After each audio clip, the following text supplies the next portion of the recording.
आज आहे आपल्या चॅलेंजचा डे 24. सकाळी नाश्त्यामध्ये खाल्ले ओट्स. काय खायलास? ओट्स खायला आवडतं तुला? आणि त्यानंतर गेलो आपण टकाटकावरून आपल्या घरातले गणपती बाप्पा आणायला. सकाळी प्रत्येकजण आपापल्या घरचे गणपती बाप्पा घेऊन घरी जात होते. जाऊन आम्ही आमच्या गणपती बाप्पांना घेतलं आणि आलो घरी.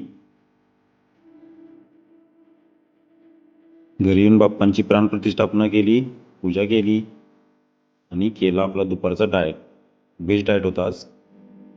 आणि बघा, हे डाएटवर असलं की असलं काय तर असते घरात. कसं डाएट करायचं माणसानं? तरी पण आपण त्याच्याऐवजी घेतलं वे प्रोटीन.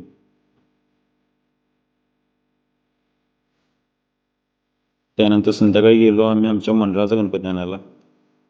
मंडळाचे बाप्पा आपण घेऊन आलो एकदम जल्लोषात. डाएटवर असले की असा प्रसाद घ्यायचा आणि दुसऱ्याला द्यायचा, म्हणजे आपला डाएट व्यवस्थित होते. त्यानंतर घरी जाऊन केला संध्याकाळचा डाएटसुद्धा पूर्ण.